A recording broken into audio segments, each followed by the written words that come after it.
2026 წლის სექტემბერი. ეს არის ვადა, რომელიც უკრაინის სამხედრო დაზვერვის თქმით პუტინმა დააწესა დონბასის დაცემისთვის. პუტინი ფანტაზიის სამყაროში ცხოვრობს. ერთადერთი გზა, რომ ამ ვადას რეალობის ელფერი ჰქონდეს, იქნებოდა ის, რომ რუსეთის გაზაფხულისა და ზაფხულის შეტევა გეგმის მიხედვით მიმდინარეობდეს. მინიშნება, ასე არ არის. უკრაინამ რუსული ძალები კუთხეში მოაქცია, რადგან ზაფხულის შეტევა ჯერ კიდევ დაწყებამდე ჩაიშალა.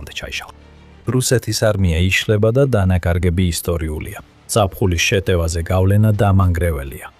რუსეთს ასეთი მძიმე დანაკარგები მეორე მსოფლიო ომის შემდეგ არ ქონია. არ აქვს მნიშვნელობა პუტინი რამდენად სასოწარკვეთილად ცდილობს. ეს ზაფხული დონბასის აღებასთან ახლოსაც ვერ მივა.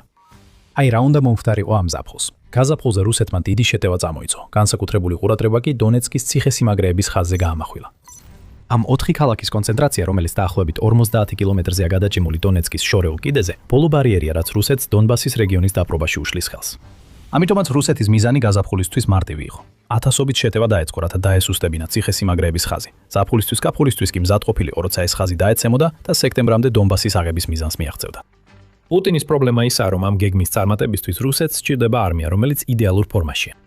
ციხესიმაგრეების ხაზს თავისი სახელი მიზეზით ჰქვია. ის სასიკვდილოა ნებისმიერი არმიისთვის, რომელიც საკმარისად სულელია, რომ შეუტიოს მას. ამიტომ რუსეთი უტევს მას და ძალიან ცუდადაც მარცხდება. საშინელმა გაზაფხულმა შექმნა ზაფხული, რომელიც პუტინის მოლოდინების მიხედვით არ მიმდინარეობს. რუსეთის სამხედრო ძალა იშლება. მაისის მონაცემები გვიჩვენებს ყველაფერს, რაც გჭირდება იმის დასანახად, რომ ზაფხულის შეტევა ჯერ კიდევ დაწყებამდე ჩაიშალა. დავიწყოთ პერსონალით. 2 ივნისის ანგარიში Ukraine Today-მ გამოავლინა, რომ რუსეთის ოკუპანტობის მსურველებმა მაისში 30760 დანაკარგი განიცადეს. ეს ნიშნავს დღეში საშუალოდ 1089 დანაკარგს. ეს 2026 წლისთვის რეკორდი არ არის. რუსეთს მაისში უფრო მძიმე თვეებიც ჰქონია 2026 წელს. თუმცა აქ არის ერთგვარი თანაფარდობა, რომელიც აჩვენებს, რატომ იყო მაისი ასეთი მძიმე და რატომ ამზადებს ეს პუტინის ძალებს ზაფხულში მარცხისთვის. სანამ ამას მივადგებით, უნდა ითქვას, რომ მაისი რუსეთისთვისაც არ ყოფილა გამონაკლისი. ეს დანაკარგების მაჩვენებელი მოხდა 2 თვეს, როდესაც რუსეთის თვიური დანაკარგები 35000 აჯარებდა.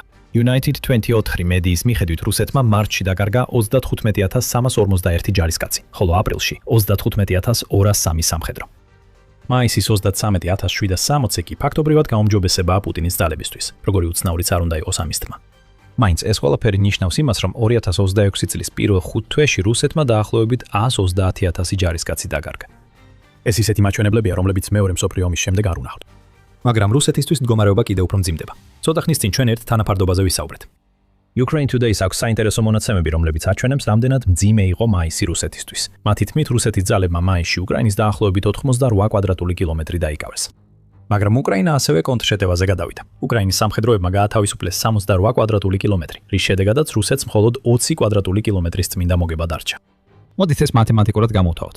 თუ 37760 ადამიანს გავყოფთ 20 კვადრატულ კილომეტრზე, მივიღებთ 1688 დაღუპულ ან დაჭრილ რუს ჯარისკაცს. თითო კვადრატულ კილომეტრზე, რომელიც რუსეთმა მაისში უკრაინიდან რეალურად მოიპოვა. პუტინი ყოველთვის ხიდულობდა ტერიტორიებს თავისი ხალხის სისხლით, მაგრამ ეს სრულიად აბსურდული რიცხვია. და ეს შეიძლება პუტინისთვისაც კი საუკეთესო სცენარი იყოს. ინტერფაქსის მიხედვით რუსეთს კიდევ უფრო მცირე წმინდა მოგება ჰქონდა, ვიდრე ამას უკრაინა დღეს მიუთითებს. მიუხედავად იმისა, რომ მაისში შეტევითი ოპერაციების რაოდენობა 37.5%-ით გაზარდა, რაც ნიშნავს, რომ უკრაინულ პოზიციებზე 7000-ზე მეტი ცალკეული შეტევა განახორციელა. რუსეთმა მხოლოდ 14 კვადრატული კილომეტრის წმინდა მოგება შეძლო, ამბობს ინტერფაქსი, რომელიც მონაცემებს ღია წყაროების სამხედრო ანალიტიკური ორგანიზაცია Deep State-ისგან იღებს. ამ სამწუხარო წინსვლის ტემპში რიცხვების ჩასმა გვაძლევს შთამბეჭდავ შედეგს. მაისში რუსეთის მიერ მოპოვებულ თითოეულ კვადრატულ კილომეტრზე 2411 რუსი ჯარისკაცი მოდის. ეს მხოლოდ პუტინისთვის არ არის დამამცირებელი, ეს კატასტროფულია ზაფხულის შეტევისთვის. მაისში 7000-ზე მეტი შეტევის დაწყების მთელი აზრი, ისევე როგორც გაზაფხულზე რუსეთის მიერ ჩატარებული 1000-ობით სხვა შეტევის, იყო საკმარისი ტერიტორიის აღება, რათა რუსეთს დონეცკის ციხესიმაგრეების ხაზზე შეტევა შეძლებოდა. ეს მთელი გეგმისთვის კრიტიკული იყო, მაგრამ ისაც რუსეთმა რეალურად აიღო, იმდენად მცირეა, რომ ზაფხული დაიხარჯება საშუალო წარმატებების მიღწევაში, იმ დაცვასთან, რომელიც ანგრევს რუსეთის არმიას. არც მარტსა და აპრილში შეუძლია რუსეთს თქვას, რომ კარგად გამოვიდა. ომის შესწავლის ინსტიტუტის ISW-ს მიხედვით რუსეთმა მარტში მხოლოდ 23.04 კვადრატული კილომეტრი უკრაინის ტერიტორია მოიპოვა. თუ არ ჩავთვლით იმ შეხტევების მცდელობებს, რომლებიც რეალურ კონტროლს არ იძლევა ტერიტორიაზე. აპრილში რუსეთმა 116.01 კვადრატული კილომეტრი ტერიტორია დაკარგა. თუ ყველაფერს შევაჯამებთ, ეს ნიშნავს, რომ რუსეთი გაზაფხულზე დაახლოებით 80 კვადრატული კილომეტრით არის დაკლებული. ეს არის რუსეთის მდგომარეობა ზაფხულისთვის. ტერიტორიის წმინდა დანაკარგი და დაახლოებით 100,000 მისი ჯარისკაცი მოკლული ან დაჭრილი გაზაფხულის სამ თვეში. თუ ამას შევადარებთ რუსეთის 2025 წლის წინსვლის ტემპს, პუტინი იტირებს.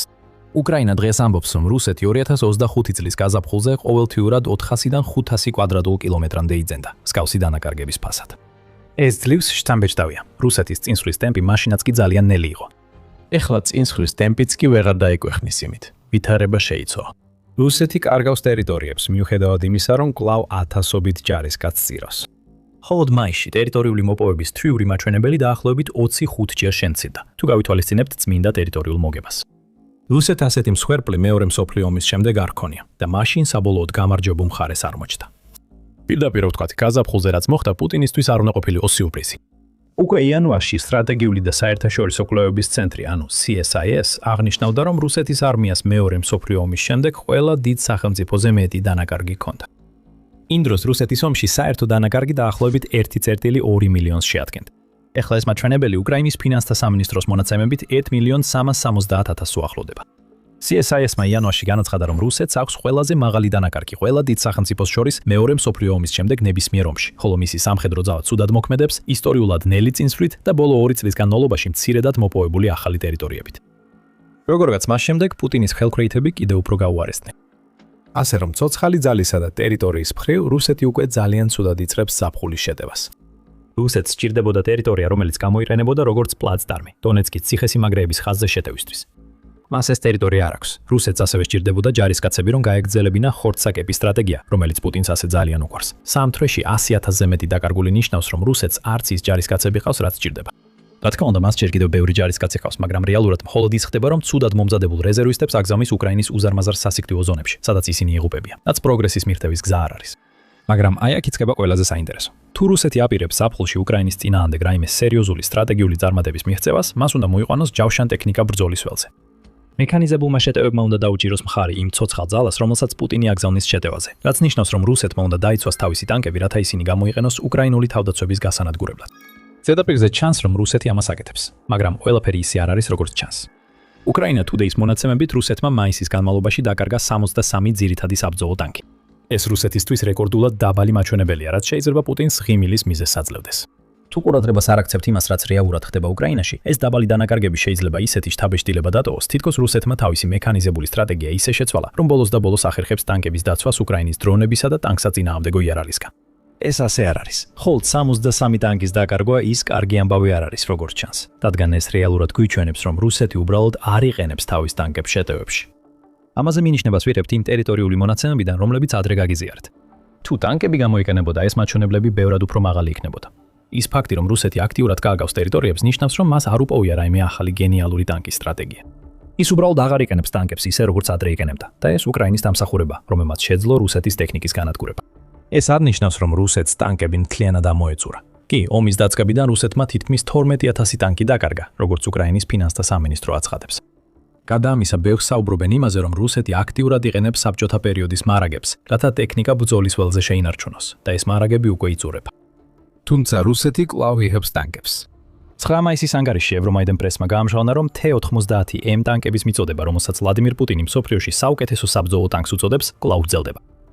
რუსეთის ტანკების მწარმოებლები ასევე აწარმოებენ T-80 და T-72 მოდელებს, რომლებიც საბჭოთა ეპოქის პლატფორმების განახლებული ვერსიებია და რუსეთმა ისინი ინტენსიურად გამოიყენა უკრაინაში. რუსეთი ასევე სწრაფად საუბრობს თავის T-14 არმადა ტანკზე, თუმცა ამ ტანკის უკრაინის ბრძოლის ველზე გამოყვანა ბევრად უფრო ნელა მიმდინარეობს. თავარი ისაა, რომ ტანკებს აწარმოებენ, თუმცა არა იმ ტემპით, რაც საჭიროა რუსეთის უკვე განცდილი დანაკარგების შესავსებად.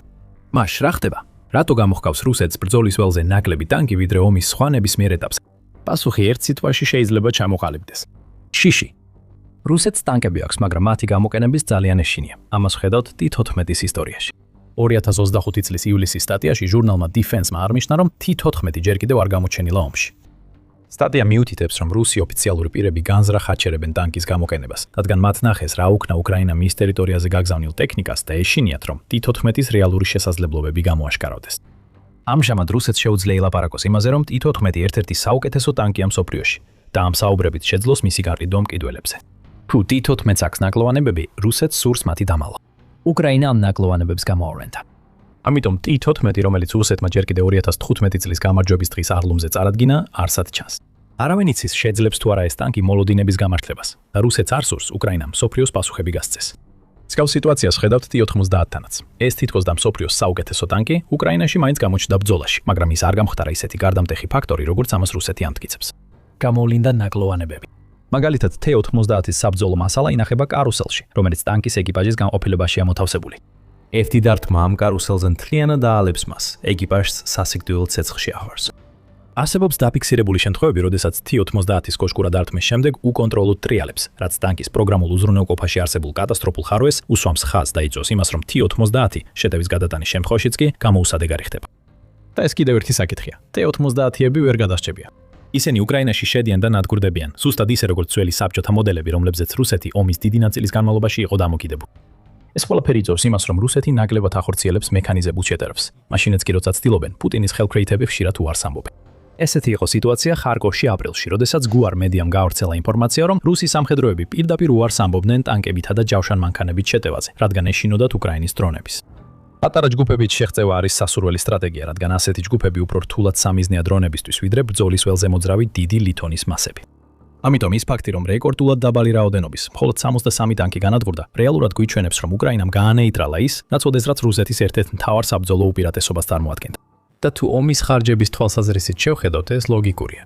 დრონი, რომლის წარმოებაც უკრაინას შეიძლება მხოლოდ $500 დაუჯდეს, ახლა უკვე შეუძლია გაანადგუროს ტანკები, რომელთა ღირებულება რამდენიმე მილიონ დოლარს აღწევს. უკრაინისთვის ინვესტიციის უკუგება უზარმაზარია, ხოლო რუსეთისთვის ეს ეკონომიკური დარტყმა. რაც შეეხება ზაფხულს, ეს ყველაფერი ნიშნავს იმას, რომ რუსეთი ზაფხულის თვეებში ბევრ უკეთ შედეგს ვერ აჩვენებს, ვიდრე გაზაფხულზე აჩვენა. მას სჭირდება მექანიზებული შეტევების დაწყება, რომ კონდეს შანსი აიღოს უფრო დიდი უკრაინული დასახლებები, მანამდე სანამ პუტინის მიერ დონბასისთვის დაწესებულ სექტემბრის ვადამდე. მაგრამ ეს შეტევები არ ხდება და როცა ცდილობენ, ისინი მართლაც განიცდიან. ეს აიძულებს რუსეთის ძალებს გაცილებით ნელა ფეხით განახორციელონ შეტევები, რაც იმდენად უკრაინის დრონების თავიდან აცილებას ემსახურება, რამდენადაც რეალური წარმატების მიღწევას. ტერიტორია არ ეცემა ისეთი არმიის ხელში, რომელიც ძლივს გადაადგილდება. და ეს მხოლოდ ტანკები არ არის, რაც რუსეთს პრობლემას უქმნის ზაფხულის მოახლოებასთან ერთად. ქვეყნის სატრანსპორტო საშუალებების მდგომარეობაც ბევრად უკეთესი არ არის.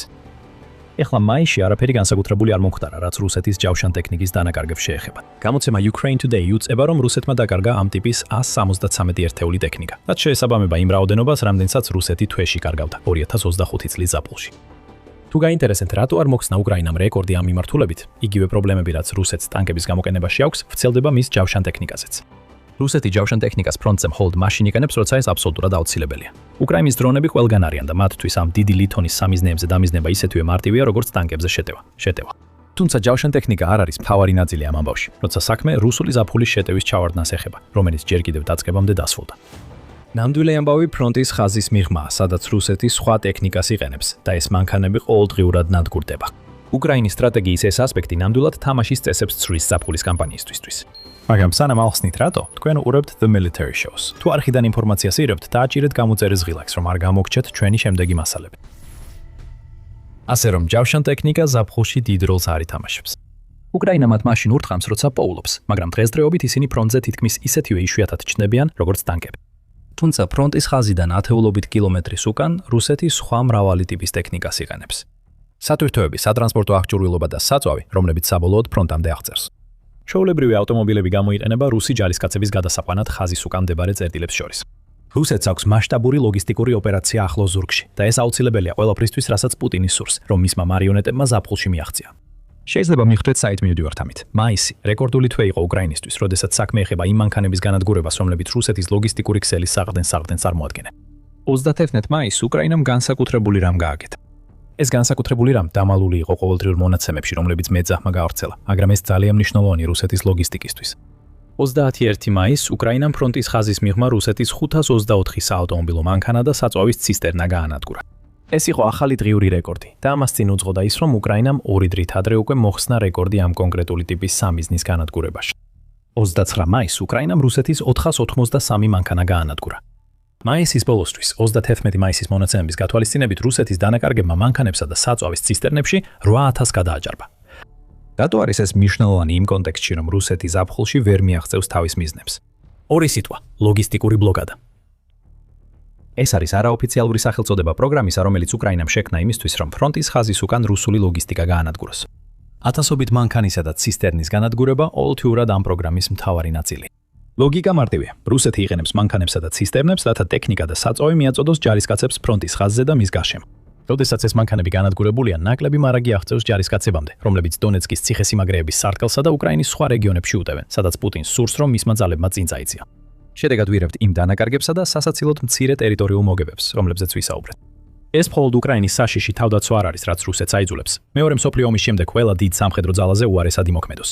უკრაინის დამცველების საქმე ფრონტზე უფრო მარტივი ხდება, რადგან ახლო ზურგში განხორციელებული შეტევები რუსულ ძალებს ართმევს იმ საბრძოლო მასალასა და ჯავშან ტექნიკას, რაც მათ უფრო ძლიერი იერიშებისთვის სჭირდებათ.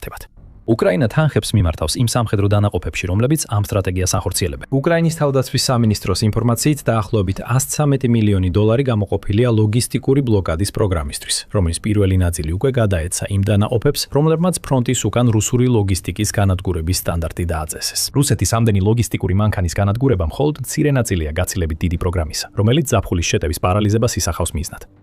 პირველი ივნისის ანგარიშში უკრაინის ახალი ხმა აღნიშნავს, რომ ეს კამპანია იმდენად შორს და ღრმად ვრცელდება, რომ რუსეთს პრობლემებს უქმნის იმ ტერიტორიებზეც კი, რომლებიც სულად ოკუპირებულად ითვლება, მათ შორის ლუგანსკის, დონბასის რეგიონსა და ყირიმის ნახევარკუნძულზე.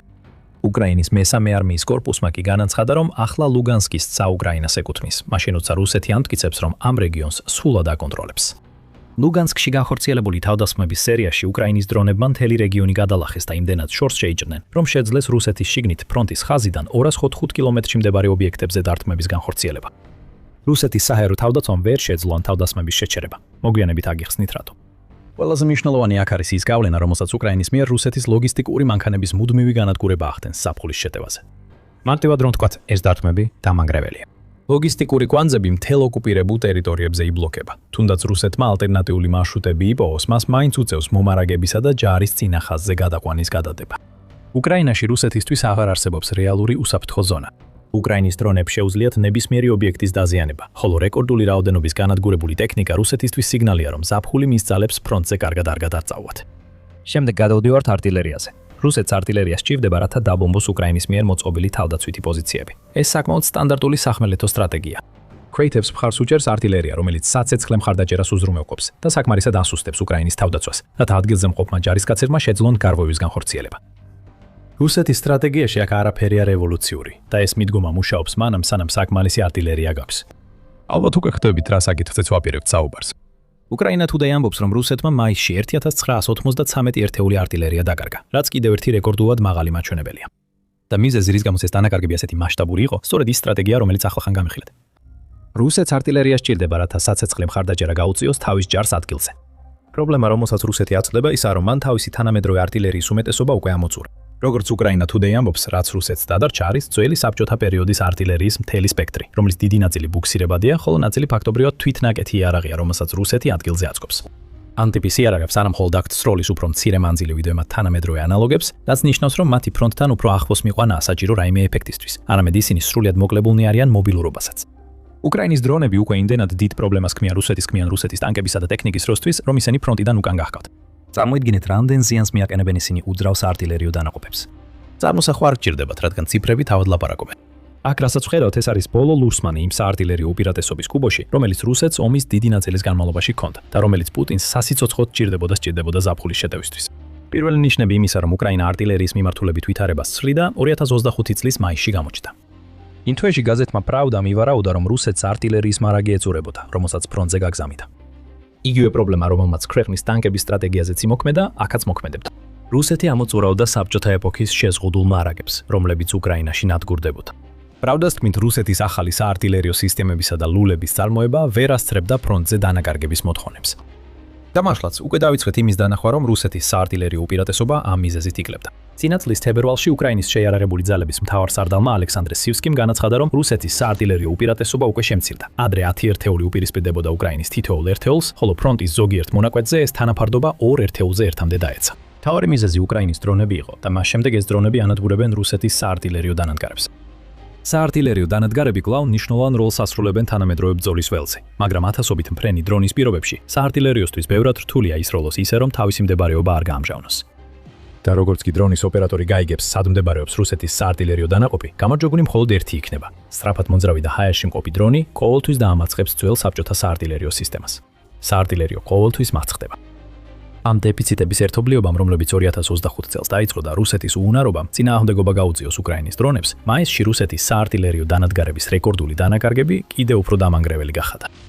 ეს არის დანადგარები, რომლებსაც რუსეთი ვეღარ დაიბრუნებს და ვეღარ შეავსებს. ზაფხულისთვის ცეცხლის მხარდაჭერის ნაკლებობა, რომელიც უკრაინამ რუსეთის საარტილერიო ძალების დიდი ნაწილის განადგურებით გამოიწვია, მართლაც მძიმე დაისახება.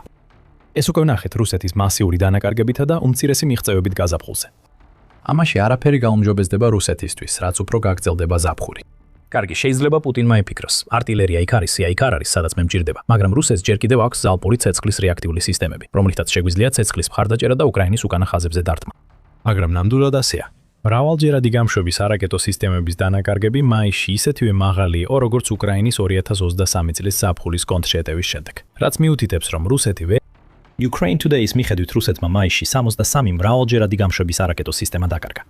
ეს ყველაზე მაღალია მრავალჯერადი გამშვების არაკეტო სისტემების თვიუი დანაკარგებიდან 2023 წლის შემდეგ და მას მხოლოდ აჭარბებს 67 ერთეული, რომელიც რუსეთმა 2023 წლის ივლისში დაკარგა და 66 ერთეული, რომელიც კიდევ ერთი მასიური შეტევის დროს 2023 წლის ნოემბერში დაკარგა. ზუსტად ისე როგორც რუსულ არტილერიას იყო ნიშნები, რომ მრავალჯერადი გამშვების არაკეტო სისტემები ვერ ახერხებდნენ იმ შედეგის მიღწევას, რაც პუტინს სჭირდებოდა, ჯერ კიდევ 2024 წელს. იმ წლის ბოლოს UAWI იუწყებოდა, რომ უკრაინას რეკორდულად მცირე რაოდენობის რუსული მრავალჯერადი გამშვების არაკეტო სისტემა ჰქონდა განადგურებული. ეს მნიშვნელოვანი იყო იმავე მიზეზით, რა მიზეზითაც მაისში ტანკების რეკორდულად მცირე განადგურება იყო მნიშვნელოვანი. ეს იყო სიგნალი, რომ რუსეთს უმთავრესი სისტემები ეწურებოდა, რომლებიც ფრონტზე წინსვლისთვის სჭირდებოდა. მრავალჯერადი გამშვების არაკეტო სისტემების რაოდენობის შემცირება მიუთითებს, რომ რუსეთის არმიის იარაღის მარაგები მნიშვნელოვნად ამოწურულია. ეს სერიოზული სიგნალია, რადგან სარაკეტო არტილერია ფრონტზე რუსეთის ზეწოლის ერთ-ერთ მთავარი იარაღად ითვლებოდა. იმ დროს აღნიშნა UAWI. მან ასევე გააგრძელა ეს საწყისი ანგარიში მეორე ანგარიშით 2024 წლის დეკემბერში, სადაც აღინიშნა, რომ 13 დეკემბრამდე რუსეთის არც ერთი მრავალჯერადი გამშვების არაკეტო სისტემა არ დაუკარგავს. ეს კვლავ იყო ნიშანი საბჭოთა ეპოქის მარაგების ამოწურვის. გადავიდეთ 2026 წლის მაისში და რეკორდული რაოდენობის მრავალჯერადი გამშვების არაკეტო სისტემებია განადგურებული. ეს ნიშნავს, რომ რუსეთმა მოახერხა თავისი მრავალჯერადი გამშვების არაკეტო სისტემების მარაგის ართგენა 2026 წლის ზაფხულის შეტევისთვის, ხომ ასეა? საბოლოო ჯამში რეკორდული განადგურების მაჩვენებლები ვერ იქნება, თუ რუსეთი უფრო მეტ ერთეულს არ იყენებს. ეს მართალია, მაგრამ კიდევ ერთხელ, ეს რიცხვები სრულ სურათს არ გვიჩვენებს. მრავალჯერადი გამშვების არაკეტო სისტემები, რომლებსაც რუსეთი 2026 წლის გაზაფხულსა და ზაფხულში ფრონტზე გამოხავს, ძალიან განსხვავდება იმათგან, რაც მას 2024 წელს და მანამდე ჰყავდა. Ukraine Today ამხელს, რომ მრავალჯერადი გამშვების არაკეტო სისტემა, რომელსაც რუსეთი ახლა იყენებს, საბჭოთა ეპოქის სისტემების თვითნაკეთი ვარიანტებია, რომლებიც უბრალოდ ვერ უპირისპირდება უკრაინის დრონებს. და თუ ეს თვითნაკეთი მრავალჯერადი გამშვების არაკეტო სისტემები არ არის, რასაც რუსეთის ძალები იყენებენ, მაშინ ეს ჩრდილოეთ კორეის ტიპის 75 სისტემებია. ესა 70-მიანი მრავალჯერადი გამშვების არაკეტო სისტემები ბუქსირებადია, რაც უკვე პრობლემას წარმოადგენს, როცა საქმე უკრაინის დაუსრულებელ დრონების ნაკაცახება ეხება. ეს არც კი არის საუკეთესო მრავალჯერადი გამშვების არაკეტო სისტემები, რაც რუსეთმა ჩრდილოეთ კორეისგან მიიღო. როცა დეფიციტი დაიწყო, ჩრდილოეთ კორეამ რუსეთს 240-მიანი მრავალჯერადი გამშვების არაკეტო სისტემები გაუგზავნა, რათა შეევსო რუსული მარაგები. ისინი საბოლოოდ განადგურდა. რუსეთს დარჩა უფრო სუსტი ტიპი, 75 სისტემები და ახლა იმდენად სასოწარკვეთილ მდგომარეობაშია, რომ ცდილობს მაქსიმალურად გამოიყენოს ეს სისტემები. მათ მიწის რობოტულ პლატფორმებზე ამაგრებს, უბრალოდ იმისთვის, რომ როგორმე მობილურობა მისცეს. ამ იდეებს შეიძლება ინოვაციური ეწოდოს, მაგრამ ფაქტები სხვა რამეს ამბობს. მაისში რეკორდული რაოდენობის მრავალჯერადი გამშვების არაკეტო სისტემების განადგურებამ გვაჩვენა, რომ ეს არ მუშაობს. ჯერჯერობით ის დანაკარგები, რომელთაც ჩვენ განვიხილეთ, წარმოადგენს ისტორიულ მარცხს რუსეთის მხრიდან იმ ტიპის ტექნიკის შენარჩუნებაში, რომელიც მას ზაფხულის შეტევის დასაწყებად სჭირდება. ამ ტექნიკის დანაკარგებს თუ დაუმატებთ რუსეთის მსხვერპლის რაოდენობას და მის სასაცილო წინსვლის ტემპს, უბრალოდ არ არსებობს არანაირი საფუძველი, საიდანაც რუსეთს შეუძლია წამოიწყოს ისეთი დონბასის გამანადგურებელი შეტევა, რომელიც სექტემბრამდე რეგიონის დაცემას გამოიწვევს. ზაფხულის შეტევა ჩავარდა, სანამ საერთოდ დაიწყებოდა. როგორ შეიძლება უკრაინამ ეს ყველაფერი კიდევ უფრო გააუარესოს რუსეთისთვის? ამას უკვე ადრე შევეხეთ. რუსეთის საჰაერო თავდაცვის მასობრივი განადგურებით. მაისში უკრაინამ გაანადგურა რუსეთის საჰაერო თავდაცვის 42 ერთეული. ეს რეკორდული მაჩვენებელი არ არის, მაგრამ ეს არის ყველაზე მაღალი ერთთვიანი რაოდენობა 2024 წლის ივნისის შემდეგ, როდესაც რუსეთმა უკრაინის დათმობის შედეგად დაკარგა 59 საჰაერო თავდაცვის ერთეული. აქ ჩვენ ხედავთ უკრაინის სისტემური კამპანიის კულმინაციას, რომლის მიზანიცაა, რაც შეიძლება მეტი საჰაერო თავდაცვის სისტემის განადგურება უკანადგურება ოკუპირებულ ტერიტორიებზე. ეს კამპანია დაიწყო ბევრად ადრე, ვიდრე რუსეთი დაიწყებდა გაზაფხულის შეტევას, რომელიც ზაფხულში მასიური წარმატებებისთვის იყო განკუთვნილი. უკრაინა გასული წლიდან ზრდის რუსეთის თავდაცვის სისტემების განადგურების მასშტაბებს. მარტიდან 10 მაისამდე უკრაინამ გაანადგურა 37 რუსული საჰაერო თავდაცვის სისტემა, ელექტრონული ომის საშუალება და რადარი, რაც ორჯერ მეტია, ვიდრე 2025 წლის ოქტომბერში გაანადგურა, იტყობინება Kyiv-Post-ი. უკრაინამ იგივე წარმატებას მაისშიც მიაღწია და კიდევ 5 დაამატა, რაც რუსეთისთვის ცუდი ამბავია ზაფხულში ერთი მარტივი მიზეზის გამო. საჰაერო თავდაცვის სისტემების დაკარგვა უკრაინისთვის საშუალო და გრძელ მანძილზე შეტევების შესაძლებლობას ხსნის. გახსოვთ რეკორდული დათმები, რომელიც უკრაინამ რუსეთის ტექნიკაზე მიაყენა ამ მაისში? რა სიტყვით იმ ფრენებზე, რომელიც უკრაინის დრონებმა ლუგანსკის ცაში განახორციელეს და რის გამოც მესამე არმიის კორპუსმა განაცხადა, რომ ახლა ლუგანსკის ცა უკრაინას ეკუთვნის. ასეთი მიღწევები შეუძლებელი იქნებოდა, რომ არა უკრაინის მიერ რუსეთის საჰაერო თავდაცვის სისტემების განადგურების კამპანიის დაწყება. ყოველი სისტემის განადგურების შემდეგ ჩნდება ახალი საჰაერო დერეფანი, რომელსაც უკრაინა იყენებს ოკუპირებულ ზურგში და თავად რუსეთის ტერიტორიაზე დათმობისთვის. ეს დათმობები ასუსტებს რუსეთის საომარ მანქანას. ეს ჩანს ლოგისტიკურ ასპექტებში, რომლებზეც უკვე ვისაუბრეთ. მაგრამ უკრაინის მიერ პუტინის საკუთარ ეზოში რუსეთის ნავთობისა და სამხედრო ინდუსტრიის წინააღმდეგ განხორციელებული ყოველი თავდასხმა პირდაპირ უკავშირდება რუსეთის საჰაერო თავდაცვის სისტემების განადგურებას უკრაინის შიგნით. როდესაც უფრო მეტი ინფრასტრუქტურა და ტექნიკა ზურგში ნადგურდება, რუსეთი ფრონტზე სუსტდება. მაისმა გვაჩვენა, რომ უკრაინა არ აპირებს შენელებას რუსეთის საჰაერო თავდაცვის მიმართულებით. პირიქით, უკრაინა კიდევ უფრო აძლიერებს შეტევას. ამ ზაფხულს შედეგი ბრძოლის ველზე ნათელი იქნება. მეტი წარუმატებელი შეტევა, მეტი დამწვარი ტექნიკა, მეტი ინიციატივა უკრაინის მხარეს, რადგან რუსეთი ვერ უახლოვდება იმ მიზნებს, რომლებიც პუტინმა ზაფხულისთვის დაასახა. თუ პირდაპირ ვიტყვით, რუსეთის ზაფხულის მიზნები მიუღწეველია. პუტინს გამოსავალი სჭირდება, რადგან უკრაინაში მიმდინარე ომის ეს ფაზა ყველაზე ნაკლებად წარმატებულია რუსეთისთვის. 2023 წლის ზაფხულის შემდეგ. რუსეთის პასუხი ამ ყველაფერზე იყო თავდასხმების გამწვავება მშვიდობიან მოსახლეობაზე, რადგან სახმელეთო შეჭრა იშლება. 2 ივნისს რუსეთმა საჰაერო იერიში მიიტანა უკრაინის მასშტაბით, რომელიც მოიცავდა 73 რაკეტასა და 656 დრონს. ატლანტიკური საბჭოს ინფორმაციით, ეს თავდასხმა მნიშვნელოვანი იყო იმიტომ, რომ გამოყენებული რაკეტებიდან დაახლოებით 30 ბალისტიკური იყო და იერიშების შედეგად 100-ზე მეტი უკრაინელი მშვიდობიანი მოქალაქე დაიღუპა ან დაშავდა. მაგრამ ეს არის ყველაფერი, რაც პუტინს ამ ზაფხულს დარჩა. აშკარა ომის დანაშაულები, რომლებიც ფარავს ზაფხულის შეტევის წარუმატებლობას, რომელიც ჯერ კიდევ არ დაწყებულა.